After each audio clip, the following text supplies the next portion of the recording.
Hi friends, welcome to our channel. ఈరోజు మనం 2018లో హిందీ లాంగ్వేజ్ లో రిలీజ్ అయినటువంటి ఒక మిస్టరీ థ్రిల్లర్ డ్రామా మూవీ స్టోరీని డిస్కస్ చేద్దాం. అదే Nirdosh. Now let's start our video.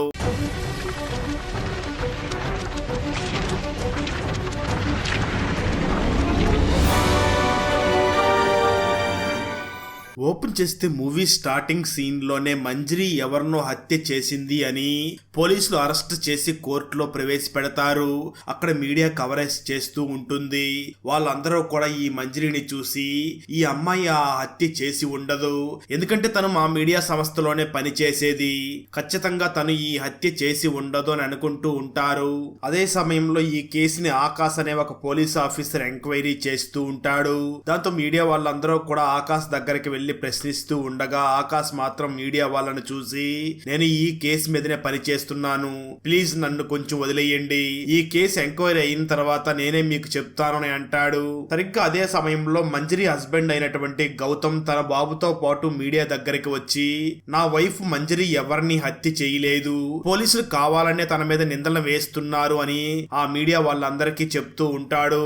మరోపక్క ఆకాశ్ ఆ మంజరి దగ్గరికి వెళ్లి విచారించడం మొదలు పెడుతూ, నేను ఇంకా వీడియో రికార్డ్ స్టార్ట్ చేయలేదు, నువ్వు నిజాన్ని ఒప్పుకో, నువ్వే ఈ హత్య చేసావని ఒప్పుకో, నేను నీకు శిక్ష తక్కువ పడేలాగా చేస్తానని అంటాడు. అయితే ఆ మాటలు విన్న మంజరి మాత్రం నేను ఏ తప్పు చేయలేదు, ఎవరిని హత్య చేయలేదు అని అంటుంది. దాంతో పోలీస్ ఆఫీసర్ ఆకాశ్ వెంటనే వీడియో రికార్డర్ ని ఆన్ చేసి మంజరి చేతికి గాయం అయి ఉండడం చూసి వెంటనే మంజరిని చూసి, అంటే ఖచ్చితంగా నువ్వే అతనితో గొడవ పడ్డావు, ఆ సమయంలోనే తనని చంపేశావు అని అడుగుతాడు. ఆ మాటలు విన్న మంజరి మాత్రం నేను కిచెన్ లో ఉన్నప్పుడు నా చేతికి దెబ్బ తగిలింది అని అంటుంది. అయితే ఆకాశ్ మాత్రం మంజరిని చూసి, నీ ఫింగర్ ప్రింట్స్ మరియు నువ్వు చనిపోయిన ఆ వ్యక్తి ఇంట్లో 28వ తారీఖు ఉన్నావు అని ఫోరెన్సిక్ ల్యాబ్ టెస్ట్ లో నీ ఫింగర్ ప్రింట్స్ కూడా మ్యాచ్ అయ్యాయి అని అంటాడు. ఆ మాటలు విన్న మంజరి, నాకు 2 సంవత్సరాల బిడ్డ ఉంది, నేను వెళ్లి తనను చూసుకోవాలి అని అంటుంది. ఆ తర్వాత పోలీసులు మంజరి ఫ్యామిలీ ఉంటున్న అపార్ట్మెంట్ ఓనర్ ని విచారించడం మొదలు పెడతారు. ఆ ఓనర్ పోలీసుల్ని చూసి, ఆ మంజరి ఫ్యామిలీ చాలా మంచిది, అలాంటి తను ఇలా హత్య చేసింది అంటే నేను నమ్మలేకపోతున్నాను అని అంటాడు. ఆ తర్వాత పోలీసులు ఆ అపార్ట్మెంట్ సెక్రటరీని కూడా విచారిస్తారు. తను పోలీసుల్ని చూసి మాట్లాడుతూ, మంజరి ఫ్యామిలీ ఆ ఫ్లాట్ లో చాలా సంవత్సరాలుగా ఉంటుంది, ఆ ఫ్యామిలీకి ఎటువంటి హత్య చేయడం అనుభవం లేదు అని అంటాడు. ఆ తర్వాత పోలీసులు ఆ అపార్ట్మెంట్ లో లిఫ్ట్ ఆపరేటర్ ని కూడా విచారిస్తారు. ఆ వ్యక్తి పోలీసుల్ని చూసి, మంజరి చాలా మంచిది, జాలీగా ఉంటుంది, అలాంటి అమ్మాయి ఇలాంటి హత్య చేసిందంటే నమ్మడం కష్టం అని అంటాడు. ఆ తర్వాత ఆకాశ్ వెంటనే మంజరిని చూసి, నువ్వు నీ ఇంట్లో ఉంటే మరి ఆ ఇంట్లో నీ ఫింగర్ ప్రింట్స్ ఎలా వచ్చాయి అని అడుగుతాడు. ఆ మాటలు విన్న మంజరి, ఎవరో నన్ను ఇరికించాలని చూస్తున్నారు అని అంటుంది. దాంతో ఆకాశ్ వెంటనే మంజరిని చూసి, నీకు ఎవరైనా శత్రువులు ఉన్నారా, నిన్ను ఎవరైనా ఇరికించాలని చూస్తున్నారా అని అడుగుతాడు. ఆ మాటలు విన్న మంజరి, అలా ఎవరూ లేరు అని సమాధానం ఇస్తుంది. దాంతో ఆకాశ్ వెంటనే మంజరిని చూసి, నీ భర్త పైన నీకేమైనా డౌట్ ఉందా అని అడుగుతాడు. అయితే మంజరి మాత్రం, నేను నా భర్తని ప్రేమించి పెళ్లి చేసుకున్నాను, ఆ తర్వాత మాకు ఒక పాప కూడా పుట్టింది అంటుంది. అయితే ఆకాశ్ వెంటనే మంజరిని చూసి, నాకు నీ ఫ్యామిలీ డ్రామాలు అవసరం లేదు, ఇక్కడ ఆ వ్యక్తిని మర్డర్ చేసింది ఎవరో నాకు తెలియాలి, నిజం చెప్పు అని అడుగుతాడు. ఆ తర్వాత పోలీసులు మంజరి ఉంటున్న అపార్ట్మెంట్ వాచ్మ్యాన్ ని విచారించగా ఆ వాచ్మ్యాన్ పోలీసుల్ని చూసి, కొన్ని సందర్భాల్లో పోలీసులు కూడా ఇలాంటి మర్డర్స్ చేస్తారు అని చెప్తాడు. ఆ తర్వాత పోలీసులు మంజరి ఇంట్లో పనిచేసే పని మనిషిని విచారించడం మొదలు పెడతారు. పని మనిషి కూడా పోలీసుల్ని చూసి, ఆ మంజరి చాలా మంచిది అని చెప్తుంది. ఆ తర్వాత ఆకాశ్ మంజరిని చూసి, మీ ఇంట్లో మరి వేరే అమ్మాయిని ఎందుకు రెంట్కి ఉండనిచ్చారు అని అడుగుతాడు. దానికి మంజరి మాత్రం ఆ పోలీస్ ఆఫీసర్ ఆకాశ్ ని చూసి, ఇది నా ఐడియానే, మేము పెద్ద ఇల్లు తీసుకున్నాం, ఇద్దరికి శాలరీ వచ్చిన ఈఎంఐలకి సరిపోవడం లేదు, కాబట్టి ఎవరికైనా రెంట్కి ఇస్తే ఆ డబ్బులతో ఈఎంఐలు కట్టుకోవచ్చు అని ఫేస్బుక్ లో యాడ్ పెట్టాను, ఆ యాడ్ ని చూసి ఆదా అనే ఒక యాక్టర్ మా ఇంట్లో ఉండడానికి వచ్చింది, అప్పటి నుంచి మా అపార్ట్మెంట్ లో ఉన్న వాళ్ళందరూ కూడా ఆదాన్ని చూడడం మొదలు పెట్టారు అని చెప్తుంది. స్టోరీ కథానికి వెళ్తుంది. ఒకరోజు ఆ యాక్టర్ ఆదా షూటింగ్ కోసం బయటికి వెళుతూ ఉండగా లిఫ్ట్ లో ఉండగా రానా అనే ఒక వ్యక్తి ఆ ఆదాని చూసి ఆమె మీద కన్ను వేస్తాడు. లిఫ్ట్ ఆపరేటర్ కూడా ఆశ్చర్యపోయి ఆ ఆదానే చూస్తూ ఉంటాడు. ఆ తర్వాత ఆదా లిఫ్ట్ దిగగానే సెక్రటరీ మరియు రానా అందరూ కూడా ఆ ఆదానే చూస్తూ ఉంటారు. అదే సమయంలో సెక్రటరీకి రానా డబ్బు డబ్బులు ఇవ్వాల్సి ఉండడంతో డబ్బులు ఇవ్వడానికి పైకి వెళ్తాడు రానా.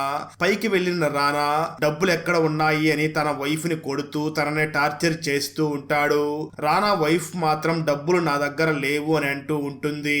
అయితే రానా మాత్రం డబ్బులు కావాలి అని తన వైఫ్ ని టార్చర్ పెడుతూ ఉంటాడు. ఆ శబ్దాలు విన్న మంజరి వెంటనే తన హస్బెండ్ గౌతమ్ని చూసి ఎందుకు ఆ రానా తన వైఫ్ ని కొట్టి అలా టార్చర్ చేస్తున్నాడు అని అంటూ వెంటనే తన హస్బెండ్ ని చూసి ఈ రానా అప్పుడప్పుడు ఒకలాగా అంటే కామంతో నన్ను చూస్తూ ఉంటాడు అని తన భర్త గౌతమ్ తో చెప్తుంది. దాంతో గౌతమ్ వెంటనే ఒక కత్తి తీసుకుని నేను వెళ్లి ఆ రానాని అడిగి వస్తాను అని రానా దగ్గరికి బయలుదేరుతూ ఉంటాడు. ఆ సమయంలో మంజారి గౌతమ్ ని ఆపేస్తుంది. స్టోరీ ప్రజెంట్ కి వస్తుంది. అలా మంజారి జరిగిందంతా కూడా పోలీస్ ఆఫీసర్ కి చెప్తుంది. అయితే పోలీస్ ఆఫీసర్ ఆకాష్ మాత్రం మంజారిని చూసి నువ్వు మర్యాదగా చెప్పు, నీ భర్త గౌతమ్ కి మరియు చనిపోయిన ఆ అమ్మాయి అదే ఆ ఆదాకి మధ్య కనెక్షన్ ఏమిటి అని అడుగుతాడు. ఆ మాటలు విన్న మంజారి ఆ ప్రశ్నకి సమాధానం చెప్పకుండా సైలెంట్ గా ఉంటుంది. సరిగ్గా అదే సమయంలో ఆకాష్ కి కమిషనర్ ఫోన్ చేసి ఏం జరిగింది, ఆ అమ్మాయి నిజం ఒప్పుకుందా అని అడుగుతాడు. అయితే ఆకాష్ మాత్రం లేదు సార్, ఇంకా సమాధానం చెప్పడం లేదు అని అంటాడు. కమిషనర్ వెంటనే ఆకాష్ తో నీకు ఒక్కరోజు మాత్రమే టైం ఇస్తున్నాను, ఆ అమ్మాయి దగ్గర నిజం ఒప్పించు, అలాగే హత్య చేసిన ఆయుధం ఎక్కడ ఉందో కనుక్కో అని అంటాడు. ఆ తర్వాత పోలీస్ ఆఫీసర్ ఆకాష్ వెంటనే మళ్ళీ ఆ మంజారి దగ్గరికి వెళ్తాడు. అదే సమయంలో పోలీస్ ఆఫీసర్ ఆకాష్ అసిస్టెంట్ అయినటువంటి శాలిని వచ్చి సార్ ఆ మంజారి నిన్నటి నుంచి అన్నం తినడం లేదు, ఈ రోజు తనకి జ్వరం కూడా వచ్చినట్లు ఉంది, నాకెందుకో తనని చూస్తే తను ఈ హత్య చేసినట్లుగా అనిపించడం లేదు అని అంటుంది. అయితే ఆకాష్ మాత్రం మళ్ళీ ఆ మంజారిని విచారించడం మొదలు పెడతాడు. దాంతో మంజారి మాట్లాడుతూ నేను ఆదా నా హస్బెండ్ ముగ్గురం కలిసి ఉండేవాళ్ళం, అయితే మా ఇంట్లో పని మనిషి లక్ష్మికి మాత్రం మేము ముగ్గురం కలిసి ఉండడం తనకి ఇష్టం ఉండేది కాదు, తను ఎప్పుడూ కూడా కడుపు మంటతో రగిలిపోతూ నన్ను ఎవరో పట్టించుకోవడం లేదు అని లక్ష్మి ఫీల్ అవుతూ ఉండేది అని ఆ మంజారి పోలీస్ ఆఫీసర్ కి చెప్తుంది. దాంతో పోలీస్ ఆఫీసర్ వెంటనే ఆ మంజారి ఇంట్లో పని మనిషి లక్ష్మిని విచారించడం మొదలు పెడతాడు. లక్ష్మి మాట్లాడుతూ ఆదాని రెగ్యులర్ గా ఒక అబ్బాయి వచ్చి పికప్ చేసుకుని వెళ్లేవాడు, అదే విధంగా అపార్ట్మెంట్ లో ఉన్న అందరూ కూడా ఆదాని గమనిస్తూ ఉండేవాళ్ళు అని చెప్తుంది. ఆ వెంటనే ఆకాష్ మళ్ళీ మంజారి దగ్గరికి వచ్చి నాకు తెలుసు, నీకంతా కూడా చాలా క్లియర్ గా తెలుసు, అసలు ఏం జరిగిందో చెప్పు అని అంటాడు. దాంతో మంజారి మళ్ళీ మాట్లాడడం మొదలు పెడుతుంది. దాంతో మంజారి పోలీస్ ఆఫీసర్ ని చూసి నా భర్త మంచివాడు, ఏ తప్పు చేశాడు అని నాకేమీ అనిపించడం లేదు అని అంటుంది. సరిగ్గా అదే సమయంలో ఒక పోలీస్ అసిస్టెంట్ మొబైల్లో ఒక వీడియోని తీసుకుని వచ్చి ఆ మంజారికి చూపిస్తాడు. అది చూసిన మంజారి షాక్ అయ్యి వెంటనే అసిస్టెంట్ పోలీస్ ఆఫీసర్ జుట్టు పట్టుకుని కొట్టడం మొదలు పెడుతుంది. ఆ తర్వాత మంజారి పోలీసుల్ని చూసి నేను మీకు జరిగింది చెప్తాను వినండి, ఒకరోజు నేను ఆఫీస్ నుంచి ఇంటికి వెళుతూ ఉండగా నా దగ్గరికి రానా వచ్చి నీ భర్తకి మరియు ఆ ఆదాకి మధ్య రిలేషన్షిప్ ఉంది అని చెప్పాడు, కానీ నేను ఆ రానాని దానికి సంబంధించిన ప్రూఫ్ ఏదైనా ఉంటే చూపించు అని అడిగాను. ఆ మాటలు విన్న రానా మాత్రం ఖచ్చితంగా నేను ఈసారి మిమ్మల్ని ప్రూఫ్ తీసుకుని వచ్చి కలుస్తాను అని చెప్పి వెళ్లిపోయాడు, అదే జరిగింది అని మంజారి పోలీసులకి చెప్తుంది. అయితే ఆకాష్ మాత్రం మంజారిని చూసి ఆ తర్వాత ఏం జరిగిందో చెప్పు అని అంటాడు. మంజారి ఆకాష్ ని చూసి ఆ తర్వాత ఒక రోజు రానా నా దగ్గరికి వచ్చి ఒక వీడియోని చూపిస్తూ నేను నిన్ను అనుభవించాలనుకుంటున్నాను అని చెప్పాడు, కానీ నేను దానికి ఒప్పుకోలేదు, అదే జరిగింది అని అంటుంది. ఆ మాటలు విన్న పోలీస్ ఆఫీసర్ ఆకాష్ మంజారిని చూసి అంటే రానా నిన్ను అనుభవించాలని చూశాడు, అందుకే తనని చంపేశావా అని అంటూ ఉంటాడు. సరిగ్గా అదే సమయంలో మంజారి హస్బెండ్ గౌతమ్ పోలీస్ స్టేషన్ కి వచ్చి నా వైఫ్ మంజారిని 2 days నుంచి ఏం విచారిస్తున్నారు, తన 2 days నుంచి భోజనం కూడా చేయకుండా ఉంది, నా వైఫ్ ఏ తప్పు చేయలేదు, నేనే ఆ రానాని హత్య చేశాను అని అంటాడు. దాంతో పోలీసులు మంజారి హస్బెండ్ గౌతమ్ ని విచారించడం మొదలు పెడతారు. మంజారి వెంటనే గౌతమ్ ని చూసి ఎందుకు నువ్వు రానాని హత్య చేశావని ఒప్పుకున్నావు అంటూ తన భర్తతో గొడవ పడుతూ ఉంటుంది. దాంతో పోలీసులు మంజారిని మరియు తన హస్బెండ్ గౌతమ్ ని ఇద్దరిని కూడా విచారిస్తూ అసలు మీ ఇద్దరిలో ఎవరు హత్య చేశారు అని అడుగుతారు.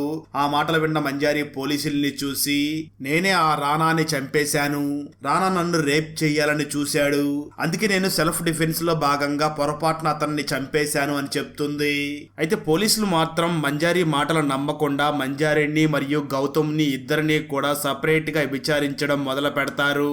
గౌతమ్ పోలీసుల్ని చూసి నా భార్య మంజారికి తెలియకుండా నేను ఆదాతో రిలేషన్షిప్ లో ఉండేవాడిని, అయితే ఒక రోజు రానా ఒక సీక్రెట్ కెమెరా ద్వారా మమ్మల్ని ఇద్దరిని కూడా కూడా వీడియో రికార్డ్ చేశాడు అని అంటాడు. స్టోరీ గతానికి వెళ్తుంది. ఒకరోజు ఆదా మంజరి ఇంట్లో లేని సమయంలో గౌతమ్ దగ్గరికి వెళ్లి గౌతమ్తో రొమాన్స్ చేసి బయటికి వెళుతూ ఉంటుంది. అదే సమయంలో రానా వెళ్లి ఆదాని కలిసి నీతో ఒక ఇంపార్టెంట్ విషయం మాట్లాడాలి అని రానా రికార్డ్ చేసిన ఆ వీడియోని ఆదాకి చూపిస్తాడు. ఆ వీడియోని చూసిన ఆదా వెంటనే రానాని చూసి ఎందుకు దీన్ని రికార్డ్ చేసావు, నీకేం కావాలి అని అడుగుతుంది. రానా వెంటనే ఆదాతో నువ్వు నాతో కూడా ఒకసారి పడుకోవాలి అని అంటాడు. దాంతో ఆదా వెంటనే రానాని కొట్టి నువ్వు తీసుకువచ్చిన ఈ కెమెరా క్వాలిటీ బాగోలేదు, ఈసారి ఒక మంచి క్వాలిటీ తీసుకువచ్చి రికార్డ్ చేసుకొని ఏదైనా నీకు ఇష్టం వచ్చిన సైట్ లో అప్లోడ్ చేసుకుని డబ్బులు తీసుకో అని చెప్పి ఆదా అక్కడి నుంచి వెళ్లిపోతుంది. ఆదా అలా మాట్లాడడంతో రానా ఆశ్చర్యపోయి ఆదానే చూస్తూ ఉంటాడు. అయితే నిజానికి ఆ ఆదాకి రాబిన్ అనే మరొక బాయ్ ఫ్రెండ్ కూడా ఉంటాడు. తను ముంబైలో బిజినెస్ మ్యాన్ గా ఉంటాడు. ఆదా అతనితో కూడా రిలేషన్షిప్ లో ఉంటుంది. అయితే ఒకరోజు రానా మరియు రాబిన్ ఇద్దరు కూడా ఒకే కారులో నుంచి దిగుతారు. అది చూసిన ఆదా షాక్ అవుతుంది. ఆ తర్వాత రానా మరియు రాబిన్ ఇద్దరు కూడా ఒక బారుకి వెళ్లి ఉండగా ఆదా కూడా అక్కడికి వెళ్తుంది. అప్పుడు రానా ఆదాకి ఆదా మరియు గౌతమ్ కలిసి ఉన్న వీడియోని సెండ్ చేసి ఈ వీడియోని నీ బాయ్ ఫ్రెండ్ అయినటువంటి రాబిన్ కి కూడా సెండ్ చేస్తానని అంటాడు. ఆ మాటలు విన్న ఆదా నీకేం కావాలి అని అడుగుతుంది. అప్పుడు రానా మళ్ళీ నేను నిన్ను అనుభవించాలనుకుంటున్నాను అని అంటాడు. ఆ మాటలు విన్న ఆదా మాత్రం నేను ఆలోచించుకొని చెప్తాను అని అంటుంది. ఆ తర్వాత ఆదా వెంటనే మంజీరా హస్బెండ్ గౌతమ్ కి కాల్ చేసి రానా మన వీడియో అంతా తీశాడు అని చెప్తుంది. ఆ మాటలు విన్న గౌతమ్ చాలా షాక్ అవుతాడు. ఇలా జరిగిందంతా కూడా గౌతమ్ పోలీస్ ఆఫీసర్ తో చెప్తూ ఉంటాడు. సరిగ్గా అదే సమయంలో పోలీస్ అసిస్టెంట్ ఆకాశ్ వద్దకు వచ్చి ఏదో చెప్తుంది. అప్పుడు ఆకాశ్ వెంటనే గౌతమ్ దగ్గరికి వచ్చి మీరు ఏ హత్య చేయలేదు, హత్య జరిగిన సమయంలో మీరు ఇక్కడ లేరు, కానీ మీ ఫింగర్ ప్రింట్స్ ఎలా ఇక్కడికి వచ్చాయి అంటాడు. ఆ మాటలు విన్న గౌతమ్ సమాధానం ఇస్తూ నన్ను నా భార్యని ఇరికించడానికి ఎవరో ఇలా ప్లాన్ చేసి ఉంటారు అని చెప్తాడు. ఆకాశ్ కూడా సరే అయితే నేను ఈ యాంగిల్లో కూడా ఆలోచిస్తాను అని గౌతమ్ ని పంపించేస్తాడు. ఆ తర్వాత పోలీసులు వెంటనే ఆ అపార్ట్మెంట్ లో ఉన్న సీసీటీవీ ఫుటేజ్ ని పరిశీలిస్తూ ఉంటారు. అప్పుడే పోలీసులకి 13వ తేదీ ఎవరో ఆ అపార్ట్మెంట్ కి వచ్చినట్లుగా గుర్తించి వెంటనే ఆ అపార్ట్మెంట్ లో ఉన్న వాళ్ళందరినీ కూడా ఇతను ఎవరో తెలుసా అని అడుగుతారు. కానీ అక్కడ ఉన్న వాళ్ళందరూ కూడా అతను ఎవరో మాకు తెలియదు అని చెప్తూ ఉంటారు. కరెక్ట్ గా అదే సమయంలో పని మనిషి లక్ష్మి ఎందుకో భయపడుతూ అక్కడి నుంచి వెళ్లిపోతూ ఉంటుంది. ఆకాష్ వెంటనే తనని ఫాలో అయ్యి తనని పట్టుకుని వెంటనే తనకి సీసీటీవీ ఫుటేజ్ ని చూపించి ఈ వ్యక్తి ఎవరో తెలుసా అని అడుగుతాడు. దానికి ఆ పని మనిషి లక్ష్మి మాత్రం నాకు ఎవరో తెలియదు అని చెప్తుంది. దాంతో ఆకాశ్ వెంటనే లక్ష్మిని అక్కడే వదిలేసి ఫోరెన్సిక్ ల్యాబ్ కి వెళ్లి అక్కడ ఉన్న డాక్టర్ ని కలుస్తాడు. డాక్టర్ వెంటనే ఆకాశ్ ని చూసి నాకెందుకు హత్య చేసింది ఆ మంజరి అని అనిపిస్తుంది, ఎందుకంటే హత్యా స్థలంలో ఆమె ఫింగర్ ప్రింట్స్ ఉన్నాయి అని అంటాడు. అయితే ఆ మాటలు విన్న ఆకాశ్ మాత్రం హత్య చేసిన ఆయుధం దొరికితే కేసుని ఈజీగా సాల్వ్ చేయవచ్చు అని దాన్ని వెంటనే కనిపెడతాను అని చెప్తాడు. ఆ తర్వాత పోలీసులు అసలు హత్య ఏ కత్తితో చేశారో దానికోసం వెతకడం మొదలు పెడతారు. అదే సమయంలో పోలీసులకి ఆదా మరియు ఆమె బాయ్ ఫ్రెండ్ అయినటువంటి ఆ రాబిన్ మీద కూడా అనుమానం పెరుగుతుంది. దాంతో పోలీసులు వెంటనే ఆదాని కలవడానికి ప్రయత్నిస్తారు, కానీ ఆమె ఫోన్ స్విచ్ ఆఫ్ వస్తూ ఉంటుంది. దాంతో పోలీసులు రాబిన్ కోసం వెతుకుతారు. రాబిన్ కూడా పోలీసులకు దొరకడు. దాంతో రాబిన్ రెగ్యులర్ గా తాగే బార్కి వెళ్లి అక్కడ పనిచేసే వ్యక్తుల్ని కూడా విచారిస్తారు, కానీ వాళ్ళు కూడా పోలీసుల్ని చూసి ఈ రోజు ఆ వ్యక్తి రాలేదు అని చెప్తారు. ఆ తర్వాత పోలీసులు రానా భార్యని మరియు రానా భార్య అన్నను కూడా విచారించడం మొదలు పెడతారు. దానికి వాళ్ళు పోలీసుల్ని చూసి మేము రానాని చంపలేదు అని చెప్తారు. ఆ మాటలు విన్న పోలీసులు కూడా ఈ హత్య వీళ్ళు చేసి ఉండరు అని అనుకుంటారు. ఆ తర్వాత పోలీసులకి రాబిన్ ఒక బార్ లో ఉన్నాడు అని తెలుసుకుని అక్కడికి వెళ్తారు. అప్పుడు బార్ లో ఉన్న రాబిన్ నిజంగా నేను ఆదాని చాలా లవ్ చేశాను, కానీ తను గౌతమ్ తో రిలేషన్ లో ఉంది అని తెలుసుకుని చాలా బాధపడ్డాను, అందుకే తనని నేను వదిలిపెట్టాను అని చెప్తాడు. అయితే పోలీసులు రాబిన్ ని చూసి అసలు ఆదా ఎక్కడ ఉంది అని అడుగుతారు. దానికి రాబిన్ మాత్రం తను ఇప్పుడు ఎక్కడ ఉందో నాకు తెలియదు, నేను తనని వదిలిపెట్టేశాను, ఆ బాధ నుంచి బయటపడడం కోసమే ఇలా మందు తాగుతున్నాను అని చెప్తాడు. సరిగ్గా అదే సమయంలో ఆదా ఫోన్ స్విచ్ ఆన్ అవ్వడంతో వెంటనే పోలీసులు ఆ లొకేషన్ కి వెళ్ళగా ఆదా ఫోన్ ఒక అబ్బాయి చేతిలో ఉంటుంది.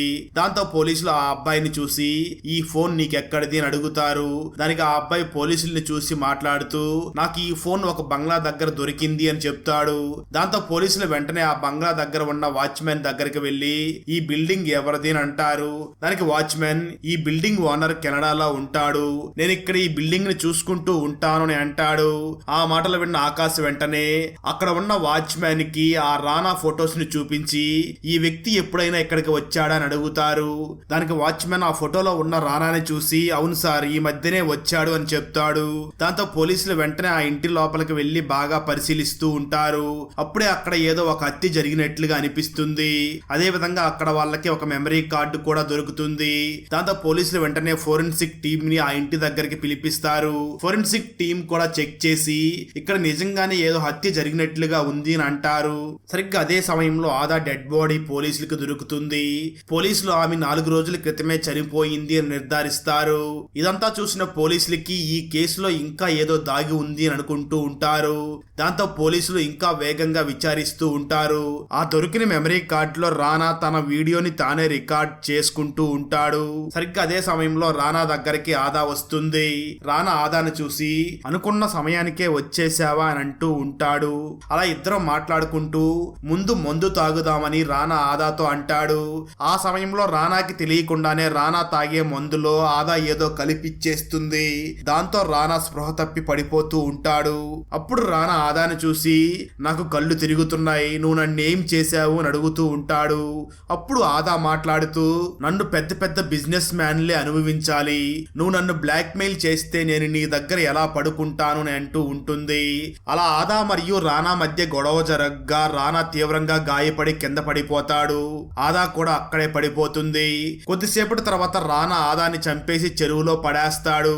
కట్ చేస్తే మరో పక్క కోర్టులో న్యాయవాది మంజరి మరియు తన హస్బెండ్ గౌతమ్ ని చూసి మీరు హత్య చేశారని, హత్య జరిగిన స్పాట్ లో మీ ఫింగర్ ప్రింట్స్ ఉన్నాయి, మీరెందుకు హత్య చేశారో చెప్పండి అని అడుగుతారు. అప్పుడు మంజరి తరపున న్యాయవాది మాట్లాడుతూ ఆ ఆధారాలతో మంజరి చంపింది అని నిరూపించలేము అని అంటుంది.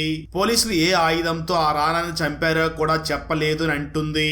ఆ మాటలు విన్న న్యాయమూర్తి వెంటనే పోలీసుల్ని పిలిచి ఆ మంజరి మరియు గౌతమ్ రానాని చంపారు నిరూపించడం కోసం తగిన ఆధారాలని చూపించండి అని అంటాడు. పోలీసులు మాత్రం న్యాయమూర్తిని చూసి సార్ మా దగ్గర సరైన ఆధారాలు లేవు అని చెప్తారు. దాంతో న్యాయమూర్తి మంజరి తన హస్బెండ్ గౌతమ్ ని వీళ్ళిద్దరూ కూడా నిర్దోషులు అని కోర్టు తీర్పునిస్తుంది. దాంతో మంజరి గౌతమ్ ఇద్దరూ కూడా వాళ్ళ పాపను తీసుకుని కోర్టు బయటికి వస్తూ ఉంటారు. ఆ సమయంలోనే పోలీసులు మంజరి కూతురు జడలో ఉన్న ఒక సూదిని చూస్తారు. స్టోరీ మళ్ళీ గతానికి వెళ్తుంది. రానా ఆదాని చంపేసిన తర్వాత ఇంట్లో కూర్చొని ఆదాని అనుభవించలేకపోయాను అని బాధపడుతూ ఉంటాడు. అప్పుడే రానా మంజరికి ఆదా మరియు గౌతమ్ కలిసి ఉన్న ఆ వీడియోస్ ని పంపించి మనమిద్దరం కూడా ఇలా చేద్దామా అని వెంటనే తను మంజరి దగ్గరికి వెళ్తాడు. దాంతో మంజరి మరియు రానా మధ్య గొడవ జరుగుతుంది. ఆ సమయంలో మంజరి తన దగ్గర ఉన్న పిన్ని తీసుకుని రానాని పొడిచి పొడిచి చంపేస్తుంది.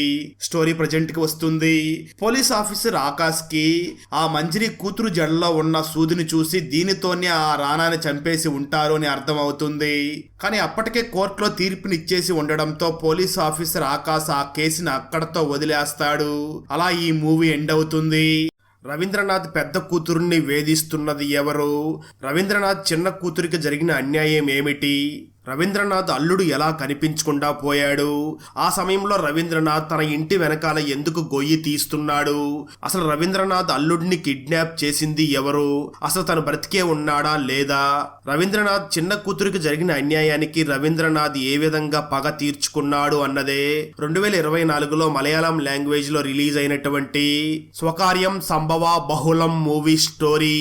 ఈ మలయాళ ఫుల్ మూవీ స్టోరీని తెలుగులో వినాలి అనుకుంటే ఈ వీడియో డిస్క్రిప్షన్ లో ఉన్న లింక్ ని క్లిక్ చేసి చూడండి.